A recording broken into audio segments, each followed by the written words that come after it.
সুপ্রিয় শিক্ষার্থী, আসসালামু আলাইকুম। আরিফস একাডেমির পক্ষ থেকে তোমাদেরকে জানাই শুভেচ্ছা। আশা করি তোমরা ভালো আছো এবং সুস্থ আছো। আজকে আমি তোমাদের গণিত বইয়ের পৃষ্ঠা নম্বর 16 এর যতগুলো অঙ্ক আছে সবগুলোই সমাধান করে দেওয়ার চেষ্টা করব। ঠিক আছে? তাহলে চলো শুরু করা যাক। তো প্রথমে আমরা 16 পৃষ্ঠার ১ নম্বরটা দিয়ে শুরু করব। ঠিক আছে? তো দেখো ১ নম্বর বলছে নিচের প্যাটার্নগুলি লক্ষ্য করি, নিয়ম খুঁজে খালি ঘর পূরণ করি। ঠিক আছে? তো আমাদের এই প্যাটার্নগুলো খেয়াল করতে হবে এবং নিয়ম খুঁজে কি করতে হবে? খালি ঘরগুলো পূরণ করতে হবে। তো দেখো ভাইয়া ১ নম্বরটা যদি তোমরা বুঝতে পারো তাহলে তোমরা সবগুলোই সমাধান করতে পারবা। ঠিক আছে? খুবই সহজ।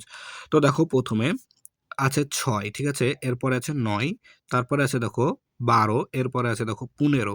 তো ভাইয়া তুমি যদি প্রত্যেকটা খেয়াল করো, দেখো ৬ থেকে ৯ যেতে আমাদের ৩ ঘর বৃদ্ধি পেয়েছে, তাই না? এরপরে দেখো ৯ থেকে আবার ১২ তে যেতে আমরা ৩ ঘর বৃদ্ধি করেছি, ঠিক আছে? তাহলে আবার দেখো ১২ থেকে ১৫ যেতে কিন্তু আমরা ৩ ঘর বৃদ্ধি করেছি। তাহলে প্রত্যেক ক্ষেত্রে কিন্তু আমাদের ৩ ঘর করে মানে ৩ করে বাড়ছে, তাই না? ৬, ৯, ১২, ১৫, তাহলে আমাদের ৩ করে বাড়ছে। অর্থাৎ আমাদের এই নিয়মটা হবে, এই প্যাটার্নের নিয়ম হবে যে প্রতি ক্ষেত্রে ৩ করে যোগ করতে হবে, তাই না? পূর্বের সংখ্যার সাথে আমাদের ৩ করে যোগ করতে হবে। তো দেখো ভাইয়া এখানে আছে ১৫, তাহলে আমরা যদি ১৫ র সাথে ৩ যোগ করি তাহলে হবে কিন্তু আমাদের ১৮। বুঝতে পেরেছো? তাহলে আমাদের এই ফাঁকা ঘরে ১৮ বসবে, ঠিক আছে?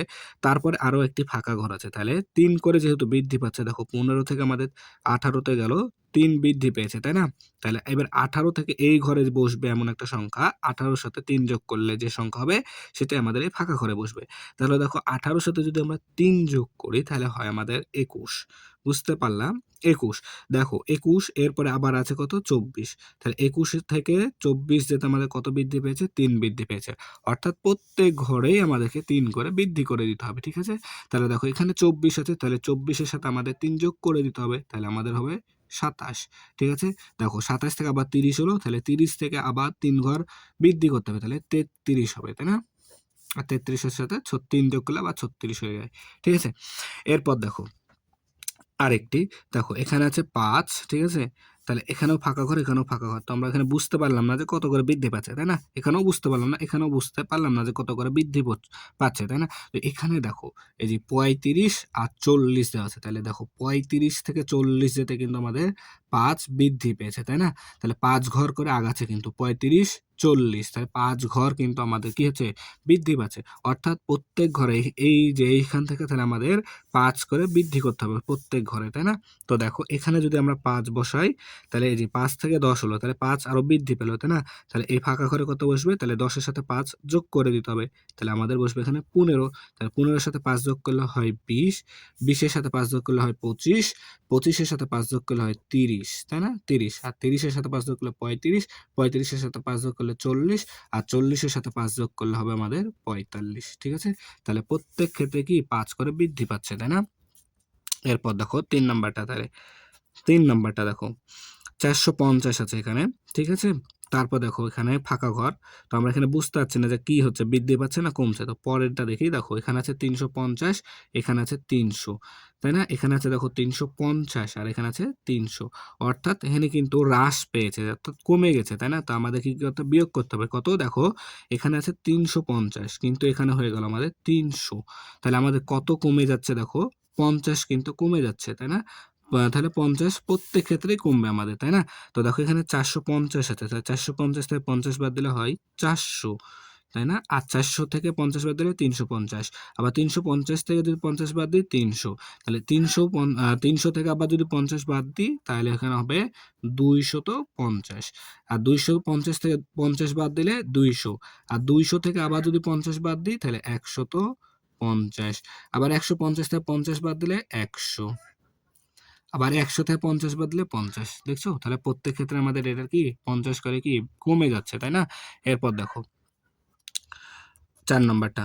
দেখো এখানে আছে ৮৮৮৮, ঠিক আছে?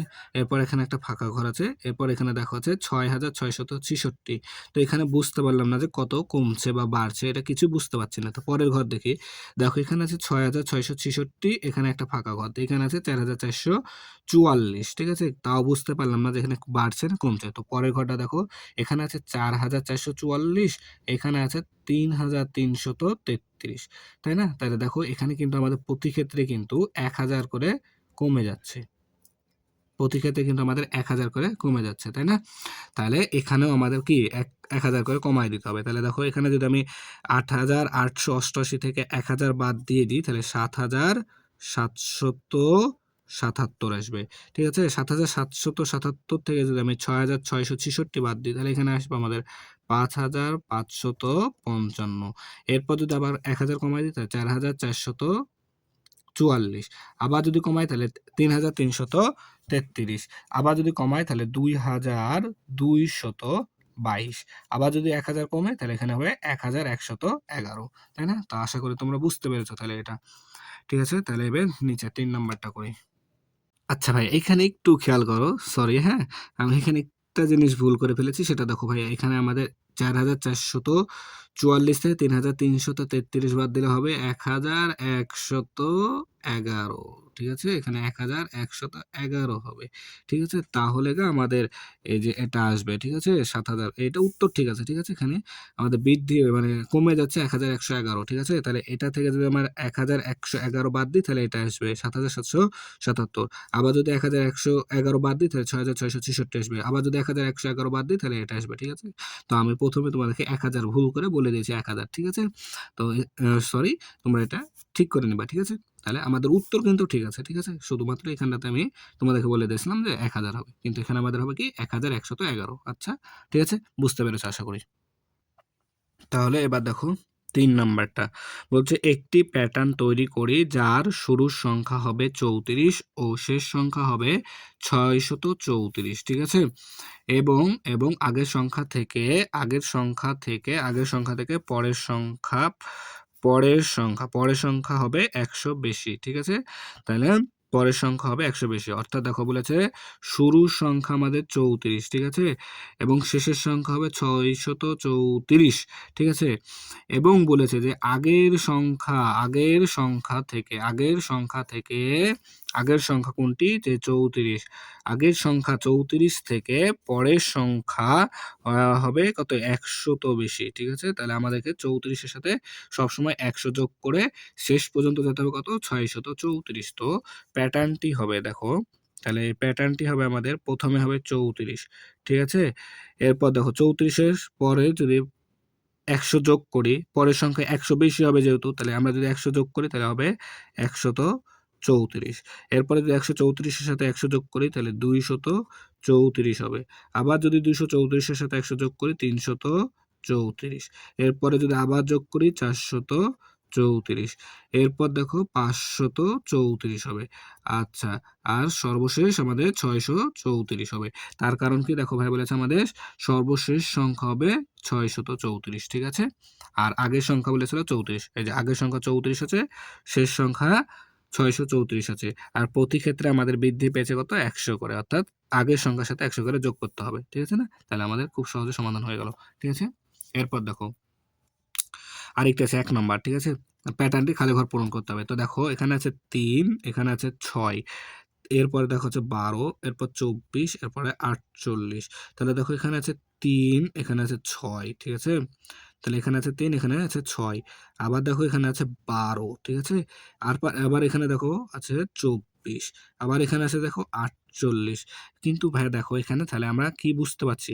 এখানে দেখতে পাচ্ছি যে আমরা আগের সংখ্যার সাথে ২ গুণ করতে হচ্ছে। দেখো ৩ এর সাথে যদি আমরা ৩ এর সাথে যদি ২ গুণ করি তাহলে হয় আমাদের ৬। তাই না? এরপর দেখো ৬ এর সাথে যদি আমরা আবার ২ গুণ করি তাহলে হয় ১২।